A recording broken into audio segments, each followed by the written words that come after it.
agora com Alan Dias, engenheiro da carpintaria. Isso.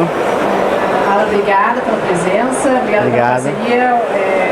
O Alan desenvolveu o projeto aqui do stand, foi um dos parceiros mais atuantes aqui na construção de viabilizar esse stand aqui, para que a gente pudesse trazer esse conteúdo, um pouco de conteúdo para vocês aqui na firma. Alan, então eu queria saber um pouquinho quais têm sido os desafios aí? Você falou que está há 20 anos no mercado, a carteira tem 7 anos de atuação.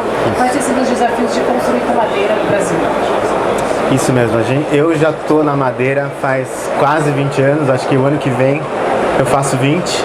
E a carpinteria foi fundada em 2010, agora vai fazer 7 anos em outubro, mês que vem. E realmente a gente tem algumas dificuldades, mas eu tenho sentido que isso tem mudado ao longo desses anos todos que a gente está trabalhando, né? A vinda da madeira engenheirada, né? Madeira laminada colada, principalmente, está mudando um pouco a visão do que o pessoal tem da madeira, de que a madeira é fraca, de que pega fogo, que ela apodrece. A gente já está superando um pouco esses mitos, principalmente junto aos arquitetos que estão procurando também se atualizar mais, né, no que se tem feito em madeira, fora do Brasil principalmente. Como eu sempre digo, esses sites de arquitetura, né, ArcDaily, Design, todos eles mostram sempre estruturas de madeira que estão sendo feitas lá fora. E os novos arquitetos estão ligados nisso, né? Então a gente já tem assim superado a barreira do projeto em madeira, né? Tá tendo muito projeto já em madeira, porém eles precisam produzir esses projetos para os clientes, e nem sempre os clientes entendem que a madeira tem todas essas propriedades a favor, né, tanto da sustentabilidade como resistência física e mecânica, e isso ainda precisa mudar um pouco, né? As outras pessoas também precisam se atualizar do que se pode fazer em madeira hoje em dia. E vocês, como vocês têm conseguido atuar nessa frente? Então, vocês têm contato direto com o cliente ou os projetos chegam através dos arquitetos para vocês? Nosso cliente é o arquiteto, não é nunca o cliente final, porque é o arquiteto que especifica a madeira no projeto, né? Ele que está do nosso lado, tentando convencer o cliente a usar a madeira no projeto dele. A gente entra também como parceiro desses arquitetos, mostrando para os clientes o que se pode fazer em madeira. Então eu tenho plena consciência de que meus clientes são os arquitetos.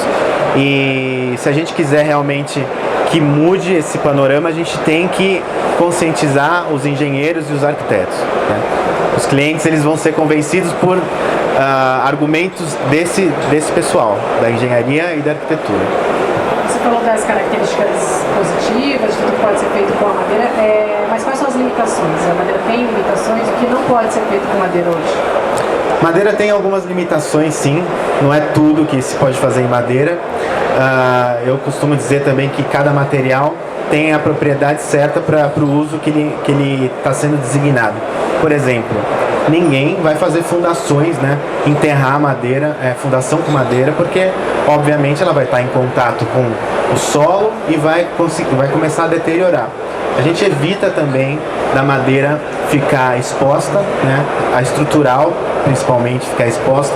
Não estou falando de brises, né? De revestimentos externos que você pode eventualmente trocar se essa peça apodrecer ou quebrar. É a estrutura. A estrutura não dá para trocar assim tão fácil. Então a gente evita deixar a estrutura exposta, né? Fazendo com que as estruturas estejam sempre trabalhando encapsuladas ou cobertas de alguma forma. Mas, como eu disse, a madeira engenheirada veio para vencer qualquer tipo de barreira. Hoje, praticamente, né, com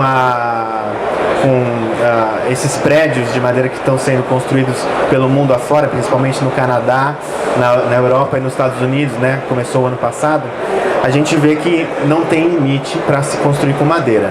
Então, inclusive estruturas orgânicas, né? A madeira faz muito bem curvas, melhor até do que o aço. Então, posso dizer e afirmar assim categoricamente que você pode projetar o que quiser com madeira hoje em dia, obviamente aí tomando alguns cuidados técnicos. Hoje a gente já tem disponível no mercado brasileiro os acessórios, sistemas de fixação, ligação, ou isso ainda tem que vir do exterior, como você tem trabalhado? Alguma coisa tem que vir do exterior, sim.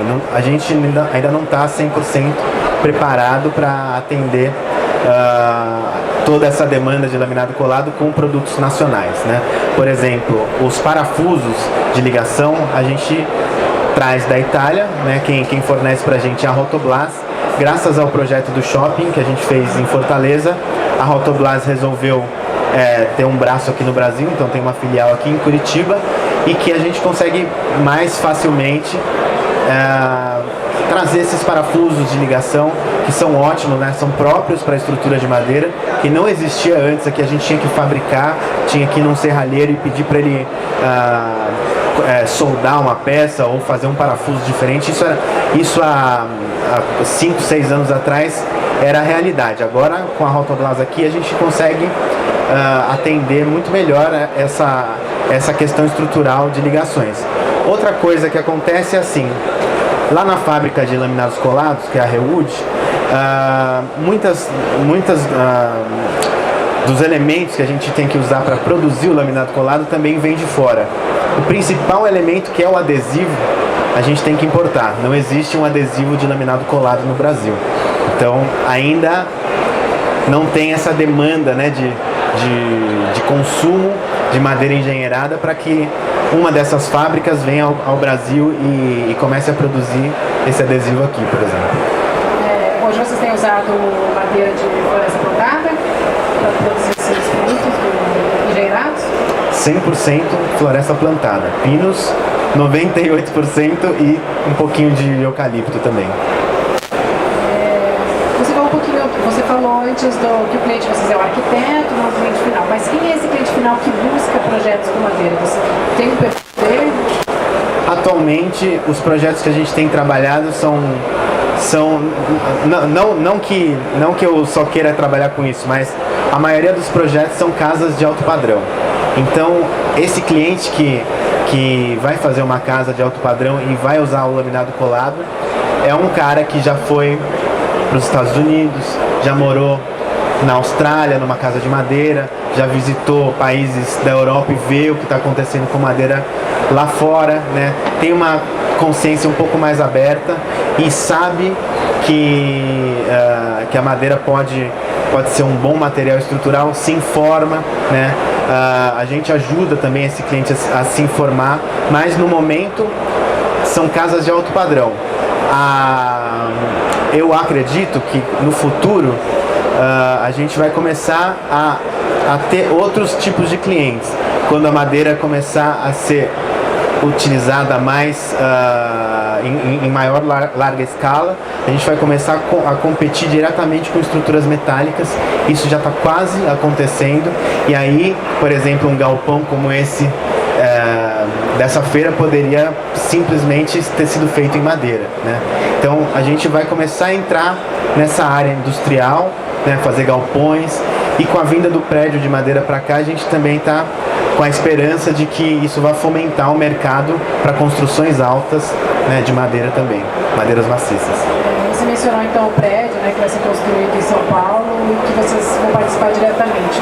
Qual vai ser o envolvimento da carpinteria no projeto? Para quem não sabe, vai ser construído um prédio de 13 andares, né? 13 andares. A Mata está envolvida também nesse prédio, vai ser um prédio construído na Vila Madalena e a carpinteria está envolvida. Como vai ser a participação de vocês? No momento, a gente está envolvido só na parte de projeto. Eu sou calculista estrutural, então, juntamente com o Eric Karsh, que é um engenheiro estrutural canadense, nós estamos desenvolvendo o cálculo estrutural desse projeto, definindo como seriam as ligações entre as peças de madeira, como seriam as ligações entre madeira, os pilares, as lajes, como são os detalhamentos das varandas, como vai ser o encapsulamento desse prédio, né, de vidro, para onde vai escorrer a água, né, como seriam aí a ligação desse prédio com a terra, né, com a base, como seria a fundação. Então, no momento, eu estou envolvido na parte de cálculo e projeto, detalhamento de projeto. Para o futuro, talvez a gente possa se envolver um pouco mais também, como carpinteria, na parte de montagem desse prédio lá em São Paulo. Então, ainda está muito conceitual. Vamos ver se a gente consegue superar as barreiras burocráticas, que eu acho que é a parte mais difícil desse prédio. Não é o cálculo, não é o projeto, não é a montagem, é realmente a burocracia que se tem para construir uma estrutura dessa aqui no Brasil. Você falou da montagem. A construção com madeira no Brasil ainda tem um volume muito baixo, né? Sim, sim. E a mão de obra para isso? Como que vocês têm trabalhado essa questão de formação de mão de obra? Como é que vocês compuseram a equipe que trabalha com vocês? Isso. A nossa equipe hoje é composta por 42 carpinteiros, né? Nem todos são assim super profissionais, então a gente sabe que alguns sempre se destaca e a gente tira esse cara para ser um chefe de equipe e coordenar os ajudantes, né? Mas no princípio não era assim. A gente foi conhecendo, né, carpinteiros ao longo da nossa vida profissional e tem muitos deles que estão com a gente até hoje, né? E esses caras que são a peça-chave aí da nossa equipe de montagem, eles vão treinando de obra em obra esses ajudantes para serem carpinteiros.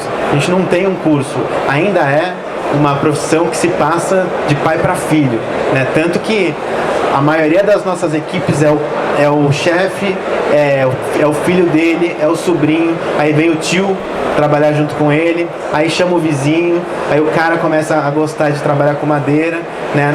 Ainda é meio arcaico isso, não tem um curso, né, que faça uma preparação para esses carpinteiros. No shopping aconteceu uma coisa interessante. Eu trouxe da Itália uma equipe de carpinteiros para trabalhar junto com a gente na montagem, no shopping Iguatemi lá de Fortaleza. E como era uma estrutura muito complexa, a gente aprendeu com eles lá, né? E esse know-how que a gente aprendeu com eles, a gente tem passado para todo mundo na nossa equipe. Então é muito interessante como eles ensinam, né? Hoje a gente tem um arquiteto da nossa equipe que se cansou de ficar trabalhando lá desenhando, né? Desenhando estrutura, desenhando detalhe. Ele falou: Alan, eu quero ir para a obra. E ele agora está 100% nas obras, aprendendo como os carpinteiros trabalham, para que ele possa ser um professor dos próximos funcionários que queiram trabalhar com a gente e querem aprender esse métier da carpintaria, né? É isso aí. Você falou aí do arquiteto que não quer desenhar mais, que tipo de softwares vocês, para calcular em madeira, vocês têm que usar algum outro tipo de software que vocês têm usado? A gente usa basicamente 2 softwares lá no escritório. O de cálculo é um software alemão, chama Global, a marca do software, e RSTAB, né, que é como eles chamam lá fora. É um software de cálculo de estruturas isostáticas. Então normalmente eu desenho a estruturinha, né, preencho as linhas com as seções de madeira, coloco as cargas e a gente simula a estrutura em várias situações, com vento, né, com cargas pontuais, né, com cargas acidentais. E aí essa simulação vai me dizer se a estrutura está estável ou não, ou se as peças estão esbeltas ou se elas estão muito superdimensionadas. Então ajuda bastante. Não é um software que calcula a ligação, né? Ligação é uma coisa bem complexa, a gente faz ainda manual esse cálculo. Depois que está tudo calculado, a gente tem um outro software que se chama CADWork, que é um software que trabalha na plataforma BIM, conversa com Revit, com ArchiCAD, com qualquer software que trabalha com a plataforma BIM, que é usado para detalhamento da estrutura. Então a gente desenha dentro dele e ele automaticamente cria os desenhos em 2D para irem para a obra, para a gente fazer a montagem. Ou então, se um dia a gente conseguir adquirir uma CNC, ele abastece a máquina para poder cortar a madeira de acordo com o desenho que a gente fez. Você falou aí da obra do shopping de Fortaleza. Que outras obras comerciais, né, não residenciais, que você pode mencionar para a gente aí? Tá. Agora a gente está entregando uma obra em São Paulo que é bem interessante, do arquiteto Márcio Kogan também, que é a Micasa, volume C, que foi toda feita em madeira. O interessante é que assim, o volume A foi feito em concreto, o B foi feito em aço e agora o C está sendo feito em madeira. E o que é o espaço? É uma loja de móveis. É uma loja de móveis bem chique, famosa. Um sofá é mais caro do que a loja inteira. E aí, mas é interessante que é um lugar público. Quem for para São Paulo pode visitar e conhecer a estrutura, né? Vai ser inaugurado agora no final de outubro. E além do shopping, o que mais? A gente fez alguns restaurantes lá em São Paulo, né? Não tem muita obra assim pública que se dá para visitar em madeira, porque, como eu te disse, ainda é uma coisa meio que para padrões altos, né? Com a massificação isso deve mudar um pouco também.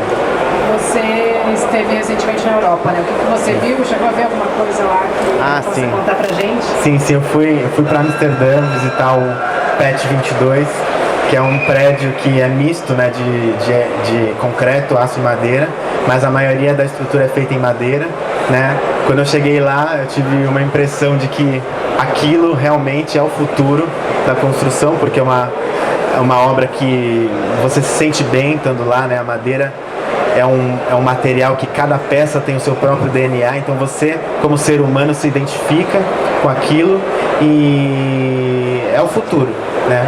No Brasil, isso já vai ser uma realidade, né? No futuro próximo. Para quem está começando, de repente, os escritórios de arquitetura, engenharia que estão começando e querendo projetar em madeira, qual seria a tua orientação, a tua dica aí para esses profissionais? Olha, eu comecei bem de baixo mesmo. Eu entrei na área de madeira fazendo deck, né? Que é uma coisa que não precisa nem calcular, né? Eu sempre falo para todo mundo, você tem que fazer. Você não pode ficar filosofando muito, sabe? Você pega, põe a mão na massa. Se você não consegue trabalhar na empresa que você está querendo trabalhar, né? A gente recebe muito currículo, mas eu não consigo contratar todo mundo que quer trabalhar comigo. Então, cara, isso só quer dizer uma coisa, que se tem tanta gente querendo trabalhar com isso, tem gente interessada nisso também. Então vai e faz você mesmo, sabe? Vai lá e começa a trabalhar com madeira, junta os amigos que gostam de trabalhar com madeira e vai. Eu comecei a oferecer meus produtos em feiras de arquitetura, porque eu não tinha cliente. Então eu ia na Casa Cor, fazia um ambiente numa Casa Cor, aí eu ia criando meu portfólio para que as pessoas vissem quem eu era, né? E com isso a gente foi crescendo e hoje a gente faz estruturas imensas em madeira, mas a gente começou assim, né? Na cara e na coragem mesmo, e obviamente com muito estudo também, né? Aqui no Brasil a gente não tem tantos cursos, né, de madeira que ensine a calcular, então nós somos bastante autodidatas, né? A gente tem uma biblioteca lá na carpinteria imensa de livros de cálculo do mundo inteiro, da Rússia, da Alemanha. Tem algum autor aí que você possa recomendar? Tem, sempre tem. Tem o Julius Natterer, que é o papa da madeira hoje em dia, né? Se bem que ele já está meio velhinho, tem gente nova, né, vindo para cá. O próprio Eric Karsh, que é o engenheiro do Michael Green, que está trabalhando com a gente nesse projeto do prédio, é um cara genial, né? Não sei se tem livro dele ainda, mas o Julius Natterer tem um livro muito bom que chama Construir en Bois, né? Que seria construir com madeira, né? Traduzindo, que é a Bíblia da madeira laminada colada, né? Ainda não tem, por exemplo, CLT nesse livro, porque na época que ele foi lançado o CLT ainda não era tão divulgado, mas tem muita referência, né? Esse livro, infelizmente, não tem em português, ele tem em italiano, tem em inglês, tem em francês, tem em alemão, mas ele é tão ilustrativo que ele é o meu livro ali de cabeceira. Para qualquer estrutura a gente está sempre consultando.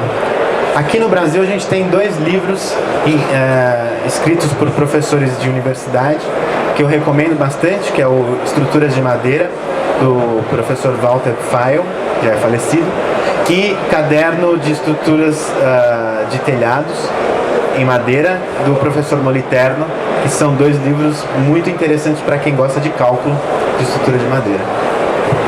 que se dá o processo criativo de vocês? O processo criativo é assim, eu já recebo uma arquitetura pensada, a gente não pensa a arquitetura do zero, né? Porque eu particularmente acho antiético nós projetarmos arquitetura, quando eu digo é a carpinteria. Eu prefiro que venha um arquiteto já com uma ideia e aí a gente desenvolve isso junto, tá? Então, valorizando assim o trabalho dos escritórios de arquitetura. Então vem um arquiteto e a gente faz uma pesquisa e cria junto a estrutura que ele está imaginando, porque nem sempre o arquiteto pensa em madeira, né? E aí a gente vai e conversa, né, desde o princípio, como pensar em madeira, até onde a madeira pode ir, que vão que eu posso vencer. Olha, aqui de repente se a gente fizer uma mão de amigo, ou uma curva, ou colocar uma mão francesa, ou fazer uma viga vagão, pode ficar uma estrutura interessante. Então a gente prefere até que o arquiteto venha procurar a gente antes de projetar, do que projetar e a gente ter que, às vezes, até modificar o projeto. Então essa é mais ou menos o sistema de criação que a gente tem.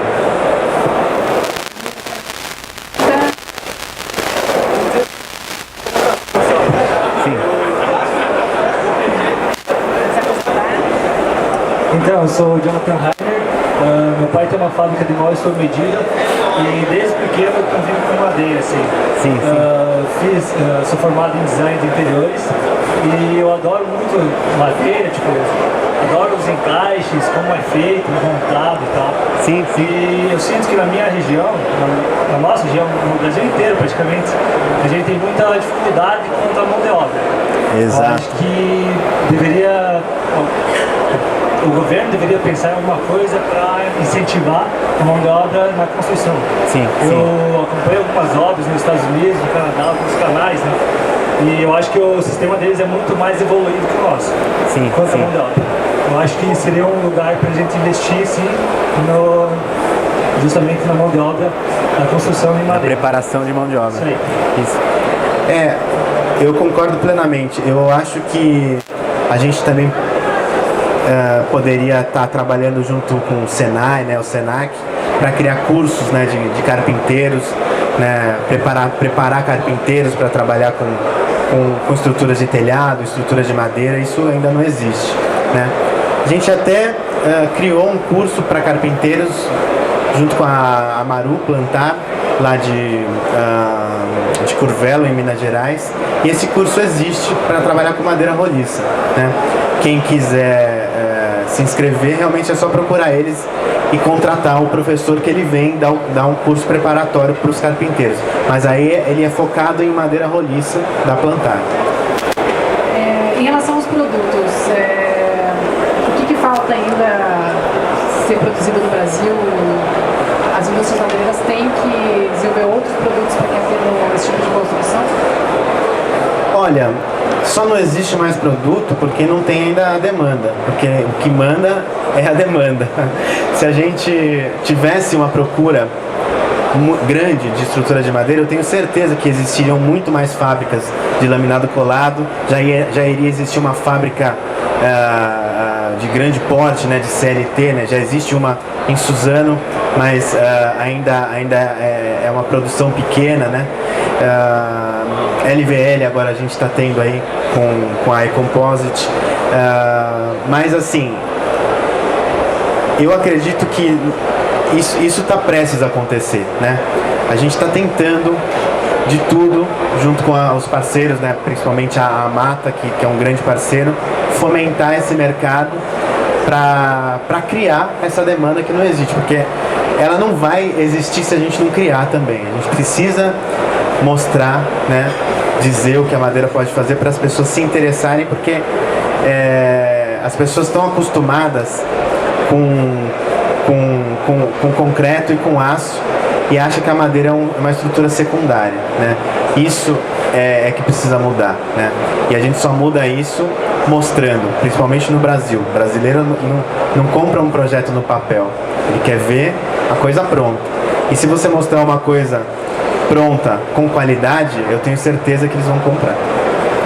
Se pudesse dar 3 três dicas aí de por que construir com madeira, porque esses profissionais devem apostar na madeira, especificar a madeira e começar a projetar obras em madeira. 3 só? Tá bom, vou começar com a principal, a questão da sustentabilidade. A madeira atualmente é o material de construção mais sustentável que existe, né, para se construir estruturas. Primeiro porque cada metro cúbico de madeira que a gente usa na obra, a gente está sequestrando no meio ambiente 1 tonelada de CO2. Né? Ela fica armazenada na madeira e vai ficar lá armazenada na estrutura pelo tempo de vida daquela estrutura, no mínimo 50 anos, né, que é o que a norma pede.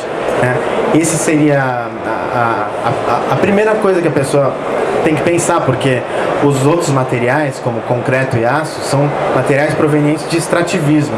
Né? Eles vão acabar uma hora, além de fazer um dano imenso ao meio ambiente pela emissão de gases nocivos, né, por efeito estufa na sua produção. E a madeira é um material totalmente renovável. Né?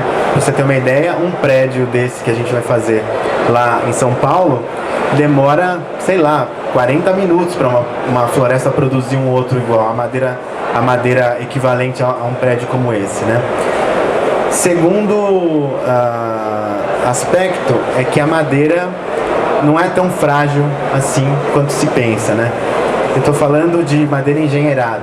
A madeira engenheirada, ela pega a madeira de reflorestamento, como por exemplo pinos, ela é classificada para tirar fora os defeitos e aí a gente cola a parte boa da madeira. Só fazendo isso, ela vai ficar muito mais resistente do que a matéria-prima original. Em alguns sistemas que se cola essa madeira, ela fica tão resistente ou até mais resistente do que o aço. Então, não tem por que não usar madeira para estrutura, principalmente a madeira engenheirada. E terceiro lugar, que eu acho que é unanimidade, é porque a madeira é linda. Não tem comparação. Você não tem quem não goste de madeira, né? Tem uma história interessante que acontece lá no shopping, é que tem o pessoal às vezes vai lá, tá visitando assim, e vai lá e abraça, né, o pilar de madeira, fica alisando, assim, fica, puxa, será que isso aqui é de madeira mesmo? Eu nunca vi ninguém alisar ou abraçar um pilar de aço, por exemplo. Né? Obrigada por ter aceito o convite, por ter aceito o convite de participar do stand aqui com a gente também. Obrigado. Estamos aí à disposição sempre de vocês para ajudar a divulgar esse tema. Conte com a gente aqui no portal. Obrigado, Juliane. Obrigado ao portal Madeira e Construção também.